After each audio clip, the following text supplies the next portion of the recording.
वक्त की बात है, कुछ साल पहले की, जब जिंदगी इतनी फास्ट नहीं थी, जब लोगों के पास वक्त था एक दूसरे के लिए, जब रिश्ते मोबाइल नोटिफिकेशन से ज्यादा कीमती समझे जाते थे। उस दौर में भी कुछ लोग ऐसे थे जो अपने आप को भूलकर दूसरों की खिदमत में लग जाते थे। ये कहानी है ऐसी ही एक जान की। अयान नाम का एक लड़का, जिसका दिल साफ था जैसे शीशे की तरह, जो सबके लिए हाजिर रहता था जैसे वो दुनिया का सबसे अकेला इंसान नहीं बल्कि सबका अपना हो। लेकिन जैसे हर सिक्के के दो पहलू होते हैं, वैसे ही अच्छी नीयत भी कभी कभी इंसान को तकलीफ दे जाती है। ये कहानी है उस तकलीफ की, उस एहसास की और फिर उस तब्दीली की जो अयान की जिंदगी को हमेशा के लिए बदल कर रख दिया। तो आइए शुरू करते हैं ये सफर, एक ऐसे शहर से जहां अयान रहता था और जहां उसकी अच्छाइयां ही उसकी सबसे बड़ी कमजोरी बन गई थीं। अयान एक ऐसा लड़का था जिसे सब बहुत अच्छा समझते थे। वो हमेशा सबकी मदद के लिए तैयार रहता था, चाहे रात के 2 बजे कोई फोन करे या सुबह 5 बजे किसी को काम हो। अयान अपना सब कुछ छोड़कर दूसरों के लिए पहुंच जाता। अयान भाई, मेरी कार खराब हो गई है, थोड़ी मदद कर दो, दोस्त कहता। अयान, असाइनमेंट में मदद कर दो, डेडलाइन कल है, क्लासमेट कहता। बेटा अयान, मेरे घर का काम कर दो, मैं बिजी हूं, रिश्तेदार कहता। और अयान, वो कभी मना नहीं करता था। उसकी तबीयत खराब हो, उसका अपना काम पेंडिंग हो या वो थका हुआ हो, फर्क नहीं पड़ता। वो सोचता था कि अगर वो मना करेगा तो लोग उसे सेल्फिश समझेंगे, उसे बुरा समझेंगे। अयान की अम्मी अक्सर कहती, बेटा तू अपना भी ख्याल रख, हर वक्त दूसरों के लिए दौड़ा नहीं कर सकता। लेकिन अयान मुस्कुरा कर कहता, अम्मी मदद करना अच्छी बात है ना, अल्लाह भी खुश होता है जब हम दूसरों की मदद करते हैं। अम्मी के दिल में शक था, लेकिन वो कुछ ज्यादा नहीं कहती थी। अयान यूनिवर्सिटी में फाइनल ईयर का स्टूडेंट था। उसका एक इंपॉर्टेंट प्रोजेक्ट था जिस पर उसकी डिग्री डिपेंड करती थी। लेकिन जब उसने प्रोजेक्ट पर काम शुरू किया तो हर दिन किसी ना किसी का फोन आ जाता। अयान भाई, मेरी प्रेजेंटेशन बना दो। अयान, मुझे स्टेशन पहुंचना है। अयान, मेरे साथ शॉपिंग चलो। और अयान सब के लिए वक्त निकालता। उसका अपना प्रोजेक्ट, वो हमेशा कल करूंगा की लिस्ट में रहता। डेडलाइन से 1 हफ्ते पहले अयान ने प्रोजेक्ट पर सीरियसली काम शुरू किया। दिन रात मेहनत की, नींद कम की, खाना ठीक से नहीं खाया, आखिरी रात तो उसने बिल्कुल नींद ही नहीं की। जब सबमिशन का दिन आया, अयान का प्रोजेक्ट अधूरा था। प्रोफेसर ने देखा और तंज में कहा, अयान, तुम्हारा तो बड़ा नाम है कैंपस में मदद करने का, लेकिन अपना काम तो अच्छे से नहीं कर सके। अयान के पास कोई जवाब नहीं था। उसे C ग्रेड मिली जबकि वो हमेशा A स्टूडेंट था। वो समझ नहीं पा रहा था, जिस वक्त उसे सबसे ज्यादा फोकस चाहिए था, उसने वो वक्त दूसरों को दे दिया। एक दिन अयान की तबीयत बहुत खराब हो गई। तेज बुखार था, सर में दर्द था और वो बिल्कुल कमजोर महसूस कर रहा था। उसने सोचा, चलो अच्छा है, अब थोड़ा आराम करूंगा। जिनकी मैंने इतनी मदद की है वो जरूर मेरा हाल पूछेंगे। लेकिन जब अयान ने अपने फोन को चेक किया, सिर्फ 2 मैसेजेस थे, एक उसकी अम्मी का और एक उसके छोटे भाई का। बाकी सब, जिनके लिए वो रात को 2 बजे उठता था, जिनके असाइनमेंट्स वो बनाता था, जिनकी हर मुश्किल में मदद करता था, उन सब की तरफ से खामोशी थी। अयान ने टेस्ट किया। उसने एक मैसेज भेजा अपने ग्रुप में, यार मेरी तबीयत बहुत खराब है, हॉस्पिटल जाना है, लेकिन मेरी कार नहीं चल रही। 6 घंटे गुजर गए, किसी ने रिप्लाई नहीं किया। फिर उसने दूसरा मैसेज भेजा, किसी को मूवी देखने चलना है, मेरे पास एक्स्ट्रा टिकट्स हैं। 5 मिनट में 15 रिप्लाई आ गए, हाँ भाई मैं चलूंगा, मुझे भी लेना। उस रात अयान ने बहुत रोया। वो समझ गया, लोग उसे नहीं, उसकी मदद को वैल्यू देते थे। वो उनके लिए एक फैसिलिटी था, एक दोस्त नहीं। अगली सुबह अयान की मुलाकात एक बुजुर्ग से हुई। वो हाजी साहब थे जो पार्क में बैठे थे। अयान का उदास चेहरा देखकर उन्होंने बुलाया, बेटा क्या बात है, चेहरा उदास क्यों है? अयान ने अपना दिल खोलकर सब कुछ बता दिया। हाजी साहब ध्यान से सुनते रहे। जब अयान खत्म हुआ तो उन्होंने एक कहानी सुनाई। बेटा, मेरी भी ऐसी ही कहानी है। मैं भी एक वक्त में सबका मददगार था।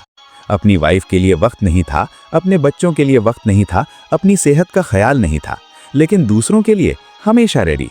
एक दिन मेरी वाइफ बीमार पड़ गई, सीरियस कंडीशन थी। मुझे पैसे चाहिए थे इलाज के लिए। मैंने उन सब से मदद मांगी जिनकी मैंने जिंदगी भर मदद की थी। किसी ने मना कर दिया, किसी ने बहाने बनाए, किसी ने फोन ही अटेंड नहीं किया। मैं फाइनेंशियली टूट गया, इमोशनली टूट गया। मेरी वाइफ की डेथ के बाद मुझे एहसास हुआ, मैंने जिनके लिए सब कुछ छोड़ा वो मेरे कुछ नहीं थे, लेकिन जिस वाइफ को मैंने टाइम नहीं दिया वो मेरी सब कुछ थी। अब वो नहीं रही और मैं ये गिल्ट लिए जी रहा हूँ। हाजी साहब की आंखों में आंसू आ गए। उन्होंने अयान के कंधे पर हाथ रखा। बेटा याद रख, सबके लिए हाजिर रहना एक गुनाह नहीं, लेकिन अपने लिए वक्त ना निकालना जरूर गुनाह है। तुम अल्लाह की दी हुई एक जिंदगी हो। उस जिंदगी का पहला हक तुम्हारा अपना है, फिर तुम्हारे पेरेंट्स का है, फिर तुम्हारे क्लोज लोगों का है। बाकी दुनिया का नंबर इस सब के बाद आता है। अयान ने फैसला किया अब वो अपनी जिंदगी बदलेगा, लेकिन ये आसान नहीं था। जब उसने दूसरों के अनरीजनेबल रिक्वेस्ट्स को मना करना शुरू किया तो रिएक्शंस आने लगे। अयान बदल गया है, पहले इतना हेल्पफुल था, अब एटीट्यूड आ गया है। शायद सक्सेसफुल होने लगा है इसलिए छोटे लोगों को भूल गया। शुरू में अयान को बुरा लगा, वो सोचता क्या मैं सच में गलत हूँ, लेकिन फिर उसे हाजी साहब की बात याद आती। लोग तुम्हें तब तक याद रखते हैं जब तक तुम उनके काम आओ, तुम्हारी वैल्यू जानने वाले तो तुम्हें हमेशा समझेंगे। अयान ने बाउंड्रीज सेट करनी शुरू की। अगर उसका अपना काम पेंडिंग है तो पहले वो कंप्लीट करना, फिर ही दूसरों की मदद करना। अगर किसी की जान का सवाल है या सचमुच इमरजेंसी है, मदद जरूर करनी है, लेकिन अगर कोई सिर्फ लेजी होकर तुम्हारा फायदा ले रहा है तो नहीं। अगर कोई तुम्हें सिर्फ तब याद करता है जब उसे काम हो और बाकी वक्त तुम्हारा हाल नहीं पूछता, उसको डिस्टेंस दो। अपने लिए कम से कम 2-3 घंटे डेली रखना, अपनी हेल्थ, अपनी हॉबीज, अपनी सेल्फ इंप्रूवमेंट के लिए। एक हफ्ते बाद टेस्ट आया। अयान का कॉलेज फ्रेंड बिलाल, जो कभी उसका हाल नहीं पूछता था, फोन किया। यार अयान, आज मेरी डेट है, मुझे तेरी कार चाहिए, तू बस से चला जा आज। पहले तो अयान मान जाता, लेकिन इस बार उसने सोचा मुझे भी ऑफिस जाना है और बिलाल ने कभी मेरा हाल पूछा, कभी मेरी मदद की जब मुझे जरूरत थी। अयान ने जवाब दिया, बिलाल आज नहीं हो पाएगा भाई, मुझे खुद कार की जरूरत है, तुम ऊबर कर लो। क्या यार अयान, पहले तो कभी मना नहीं करता था। बिलाल समझो ना, आज मैं किसी और वजह से कार नहीं दे सकता। I hope you understand. Phone रखने के बाद अयान के हाथ कांप रहे थे, लेकिन उसको अजीब सा पीस भी मिल रहा था। उसने अपनी प्रायोरिटी अपने आप को दिया। जैसे जैसे अयान ने बाउंड्रीज सेट करनी शुरू की, लोगों की असली शक्लें सामने आने लगीं। कुछ लोग नाराज हो गए और उन्होंने अयान से बात करना छोड़ दिया। अयान को पहले दुख हुआ, लेकिन फिर उसने सोचा अगर वो सिर्फ मेरी मदद के लिए थे तो उनका जाना ही अच्छा है। लेकिन कुछ लोग और ज्यादा करीब आ गए। उसका बचपन का दोस्त हमजा, जो हमेशा उसका हाल पूछता था, उसने कहा, यार अयान, मुझे बहुत खुशी है कि तू अब अपनी वैल्यू समझ रहा है। मैं हमेशा सोचता था कि तू अपने साथ जुल्म कर रहा है। असली दोस्तों को तो सिर्फ तुम्हारी खुशी चाहिए होती है, तुम्हारा वक्त नहीं। अयान की कॉलीग सारा ने भी सपोर्ट किया। अयान, वर्क प्लेस में लोग तुम्हें पीपल प्लीजर समझते थे। तुम्हें प्रमोशन नहीं मिली क्योंकि बॉस को लगा तुमसे कोई भी काम निकल सकता है। अब जब तुम अपनी वैल्यू शो करोगे, लोग तुम्हें सीरियसली लेंगे। ये सब सुनकर अयान को ताकत मिली, वो सही रास्ते पर था। सबसे बड़ी खुशी अयान के पेरेंट्स को हुई। उसकी अम्मी ने देखा कि अब अयान घर में ज्यादा वक्त दे रहा है। वो उनके साथ बैठता, उनकी बातें सुनता, उनके साथ खाना खाता। एक दिन उसके अब्बू ने कहा, बेटा अयान, तुम जानते हो मैं कितना खुश हूँ। पहले तुम इतने बिजी रहते थे कि घर में सिर्फ सोने आते थे, कभी बात करने का वक्त नहीं मिलता था। अब लगता है मेरे बेटे ने वक्त की कीमत समझी है। अयान की छोटी बहन ज़ारा, जो पहले हमेशा कंप्लेन करती थी, अब खुश थी। भाई, पहले तो आप कभी मेरे स्कूल फंक्शंस में नहीं आते थे, हमेशा किसी न किसी की मदद में बिजी, अब आप मेरे साथ भी वक्त स्पेंड करते हैं, थैंक यू। ये सब सुनकर अयान की आंखों में आंसू आ गए। उसने अपनी फैमिली को कितना मिस किया था दूसरों की मदद करते करते। जब अयान ने अपने काम पर फोकस करना शुरू किया, उसकी लाइफ में बहुत बदलाव आया। पहले वो हमेशा डेडलाइंस मिस करता था, अब वो टाइम पर काम कंप्लीट कर लेता। पहले प्रेजेंटेशंस अच्छे नहीं बनते थे, अब वो डिटेल रिसर्च करके एक्सेप्शनल प्रेजेंटेशंस देता। 3 महीने में उसको ऑफिस में रिकॉग्निशन मिला। मैनेजर ने कहा, अयान, तुम्हारी प्रोडक्टिविटी बहुत बढ़ गई है, मैं इंप्रेस्ड हूँ, तुम्हें अपकमिंग प्रोजेक्ट का लीड बना रहा हूँ। प्रमोशन के साथ अच्छी सैलरी भी मिली। अयान को यकीन नहीं हो रहा था। जब उसने दूसरों पर कम फोकस किया और अपने पर ज्यादा, तो जिंदगी खुद ही बेहतर होने लगी। एक दिन अयान दोबारा हाजी साहब से मिला। उन्होंने पूछा, बेटा कैसा चल रहा है? अयान ने सब कुछ बताया, कैसे उसने अपनी जिंदगी बदली, कैसे कुछ लोग नाराज हुए, कैसे असली लोग पास आए, कैसे करियर बेहतर हुआ।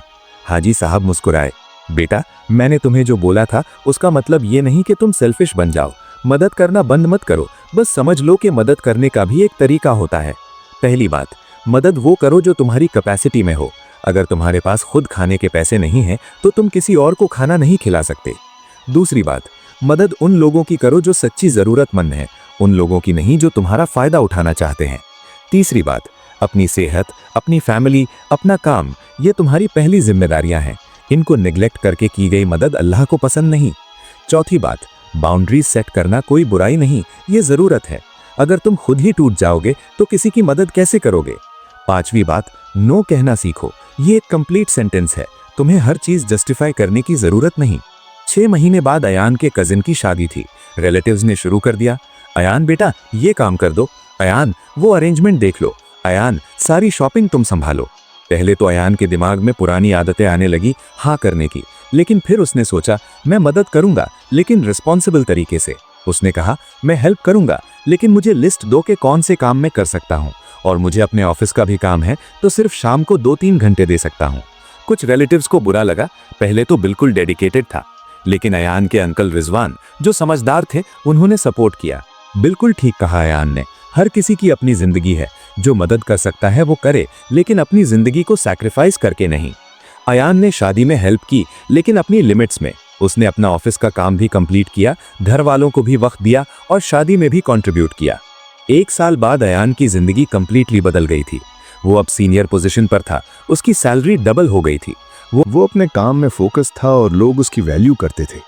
पहले वो हमेशा थका हुआ रहता था, अब वो जिम जाता, अच्छा खाता और अच्छी नींद लेता। उसकी एनर्जी लेवल्स बहुत हाई थे। उसके पेरेंट्स बहुत खुश थे। वो हर वीकेंड उनके साथ क्वालिटी टाइम स्पेंड करता। उसकी बहन उसके साथ अपने दिल की बातें शेयर करती। उसके अराउंड अब वही लोग थे जो उसे सचमुच वैल्यू करते थे। फेक लोग अपने आप चले गए थे। पहले वो हमेशा गिल्टी फील करता था, किसी को डिसअपॉइंट करने का डर, किसी की एक्सपेक्टेशंस पे खरा ना उतर पाने का टेंशन। अब वो पीसफुल था। अयान ने मदद करना बंद नहीं किया था, बस उसने मदद का तरीका बदल दिया था। पहले हर किसी की हर बात पर रेडी रहता था, अपना नुकसान करके भी दूसरों की मदद करता। अब वो सोचता था, क्या ये मदद जरूरी है? क्या मैं कर सकता हूं बिना अपने आप को नुकसान पहुंचाए? क्या ये बंदा सचमुच जरूरतमंद है या सिर्फ मेरा फायदा ले रहा है? एक एग्जाम्पल, उसका जूनियर कॉलीग असद ने कहा, भाई अयान प्रेजेंटेशन बना दो मेरी, मुझे नहीं आता। पुराना अयान, ठीक है भाई मैं बना देता हूं, और रात भर जागकर प्रेजेंटेशन बनाता। नया अयान, असद मैं तुम्हें सिखाता हूं कैसे बनाना है, एक बार सीख गए तो जिंदगी भर काम आएगा, आओ साथ में करते हैं। देखा, मदद भी की लेकिन सही तरीके से। असद को कुछ नया सीखने को मिला और अयान ने उसको डिपेंडेंट बनने से रोका। लेकिन सोसाइटी इतनी आसानी से चेंज नहीं होती, लोग ताने मारते। देखो, अयान को सक्सेस मिल गई तो छोटे लोगों को भूल गया। पहले कितना शरीफ था, अब एटीट्यूड आ गया है। अमीर बन गया तो अपने लेवल का समझता है अब। शुरू में अयान को बुरा लगता, वो सोचता क्या मैं सच में सेल्फिश बन गया हूं? लेकिन उसकी एक मेंटोर मिसेस खलीदा ने समझाया, अयान बेटा, जो लोग तुम्हें नीचे देखना चाहते हैं वो तुम्हारी सक्सेस से जले गए हैं। तुम पहले भी अच्छे इंसान थे, अब भी हो। फर्क सिर्फ इतना है कि पहले तुम अपने आप के साथ ज्यादा नहीं थे, अब हो। याद रखो, जब तुम अपने प्रिंसिपल्स पर खड़े हो तो कुछ लोग नाराज होंगे, ये नॉर्मल है। इसका मतलब ये नहीं कि तुम गलत हो, इसका मतलब ये है कि तुम अपनी वैल्यू समझ रहे हो। ये बात सुनकर अयान को हिम्मत मिली। अयान ने सीख लिया था कि मदद के भी 2 टाइप्स होते हैं। वो जो सचमुच जरूरत में हो, जैसे किसी की इमरजेंसी मेडिकल सिचुएशन हो, या कोई फाइनेंशियल क्राइसिस हो, या कोई इमोशनली टूट गया हो, यहाँ मदद जरूरी है। वो जो सिर्फ तुम्हारा फायदा उठाना चाहते हैं, खुद कुछ नहीं करना चाहते और तुमसे काम करवाना चाहते हैं, ये लोग तुम्हारी अच्छाई का नाजायज फायदा उठाते हैं।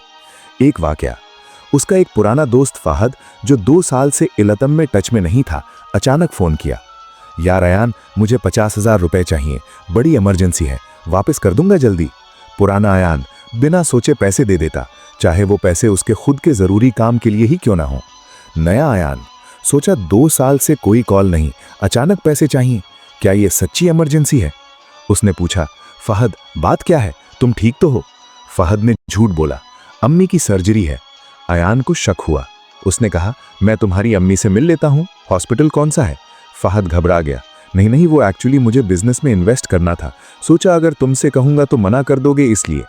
ट्रुथ सामने आ गई, फहद को इमरजेंसी नहीं थी, वो अयान का फायदा उठाना चाहता था। अयान ने क्लियरली कहा, फहद अगर सच्ची जरूरत होती तो मैं जरूर मदद करता, लेकिन झूठ बोलकर तुमने मेरे ट्रस्ट को तोड़ा, सॉरी मैं हेल्प नहीं कर सकता। अयान को अब अपनी वर्थ समझ आ गई थी। पहले वो सोचता था, अगर मैं मदद नहीं करूंगा तो लोग मुझे पसंद नहीं करेंगे, मेरी वैल्यू सिर्फ तब है जब मैं दूसरों के काम आऊं, मना करना सेल्फिश होना है। लेकिन अब वो जानता था, मेरी वैल्यू मेरी मदद में नहीं, मेरी एग्जिस्टेंस में है। लोग मुझे तब भी रिस्पेक्ट देंगे जब मैं बाउंड्रीज सेट करूंगा। मना करना सेल्फ रिस्पेक्ट है, सेल्फिशनेस नहीं। ये ट्रांसफॉर्मेशन रात को नहीं हुआ, बहुत मेहनत लगी, बहुत सिचुएशंस फेस करनी पड़ी, लेकिन अब अयान एक कॉन्फिडेंट इंसान था। इस सफर में अयान को यह भी पता चला कि उसके असली दोस्त कौन थे। हमजा, जो हमेशा उसका साथ देता चाहे अयान किसी काम का ना हो। सारा, जो उसके करियर ग्रोथ में खुश थी, जेलस नहीं थी। अंकल रिजवान, जो उसकी वेलबीइंग के बारे में पूछते, सिर्फ फेवर्स के लिए नहीं आते। जरा, बहन, जो सिर्फ प्यार चाहती थी, कोई मटेरियल हेल्प नहीं। ये लोग तब भी थे जब अयान सब कुछ कर रहा था दूसरों के लिए, और तब भी हैं जब उसने बाउंड्रीज सेट कर ली हैं। बाकी जो लोग थे, बिलाल, फहद और काफ़ी कजिन्स, वो सब सिर्फ तब तक थे जब तक अयान उनके काम आ रहा था। जैसे ही उसने अपनी लिमिट्स बताई, वो गायब हो गए। ये दुख भी था अयान के लिए, लेकिन ये क्लैरिटी भी थी। असली लोग कौन है अब पता चल गया था। एक दिन अयान अपने अब्बू से बैठा था। उसने पूछा, अब्बू, आपने कभी मुझे नहीं रोका जब मैं हर किसी की मदद में लगा रहता था, क्यों? अब्बू मुस्कुराए, बेटा, कुछ चीज़ें एक्सपीरियंस से ही सीखी जाती हैं। अगर मैं तुम्हें रोक देता तो शायद तुम समझ नहीं पाते। तुम्हें खुद महसूस करना था कि दूसरों की मदद अच्छी बात है, लेकिन अपने आप को भूलना गलत बात है। लाइफ में बैलेंस ज़रूरी है बेटा। अल्लाह ने हमें अपनी जिम्मेदारी दी है, अपनी सेहत की, अपने पेरेंट्स की, अपनी औलाद की। ये सबसे पहली जिम्मेदारियां हैं। इसके बाद दूसरों की मदद का नंबर आता है। तुम देखो, एरोप्लेन में ऑक्सीजन मास्क पहले खुद को लगाओ, फिर दूसरों को, क्योंकि अगर तुम खुद ही सेफ नहीं हो तो दूसरों की मदद कैसे करोगे? ये बात अयान को हमेशा याद रही। अयान ने अब अपने लिए जीना सीख लिया था। मॉर्निंग रूटीन, पहले वो सीधा दूसरों के मैसेजेस चेक करता था। अब सुबह उठ के एक्सरसाइज करता, ब्रेकफास्ट करता, फिर फोन देखता। Work time, dedicated office hours, इस बीच अननेसेसरी कॉल्स अटेंड नहीं करते। फैमिली टाइम, शाम को घर वालों के साथ, फोन साइलेंट मोड पर। पर्सनल टाइम, अपनी हॉबीज के लिए वक्त, रीडिंग, गिटार या सिर्फ रिलैक्सेशन। वीकेंड, एक दिन फैमिली, एक दिन सेल्फ केयर। ये सब कुछ प्लान था, ऑर्गेनाइज था। अयान की जिंदगी में अब केओस नहीं था, पीस थी। आज अयान एक सक्सेसफुल इंसान है, करियर में, रिलेशनशिप्स में, हेल्थ में, लेकिन उसकी सबसे बड़ी अचीवमेंट ये है कि वो अब दूसरों को भी ये सिखा सकता है। जब भी कोई यंग पर्सन उससे मिलता और कहता कि मैं भी सबकी मदद करता हूं लेकिन खुश नहीं हूं, तो अयान उन्हें अपनी कहानी सुनाता। वो कहता, मदद करो, जरूर करो, लेकिन समझदारी तरीके से। हर रिक्वेस्ट को हाँ कहना जरूरी नहीं। तुम्हारी पहली जिम्मेदारी तुम खुद हो। अपनी सेहत, अपना काम, अपनी फैमिली, पहले ये नो कहना सीखो। ये एक कंप्लीट सेंटेंस है, जस्टिफाई करने की जरूरत नहीं। बाउंड्री सेट करो, ये सेल्फ रिस्पेक्ट है, सेल्फिशनेस नहीं।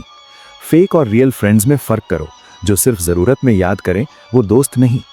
क्वालिटी ओवर क्वांटिटी, 1000 फेक लोगों से अच्छा है 5 असली लोग। अपने लिए वक्त निकालो। सेल्फ केयर जरूरी है, लग्जरी नहीं। लोग तुम्हें जज करेंगे, चलने दो, तुम्हारी खुशी इंपॉर्टेंट है। बैलेंस जरूरी है, एक्सट्रीम पे मत जाओ। ना बिल्कुल सेल्फिश बनो, ना बिल्कुल सेल्फलेस। अपनी वैल्यू जानो, तुम्हारी वर्थ तुम्हारी मदद में नहीं, तुम्हारी एग्जिस्टेंस में है। आखिरी बात, हर किसी के लिए हाजिर ना रहना एक सीख है जो जिंदगी बदल देती है। ये सेल्फिशनेस नहीं, ये सेल्फ प्रिजर्वेशन है। ये लोगों से नफरत नहीं, ये अपने आप से मोहब्बत है। याद रखो, जब तुम अपने कप को खाली कर दोगे दूसरों को सर्व करते करते, तो तुम्हारे पास खुद के लिए कुछ नहीं बचेगा। पहले अपना कप भरो, फिर ओवरफ्लो से दूसरों को दो। यही जिंदगी का असली बैलेंस है, यही खुशी का राज है। इस कहानी को अपने उन दोस्तों के साथ शेयर करो जो अपने आप को भूलकर दूसरों की खुशी में लगे रहते हैं। शायद उनकी जिंदगी भी बदल जाए।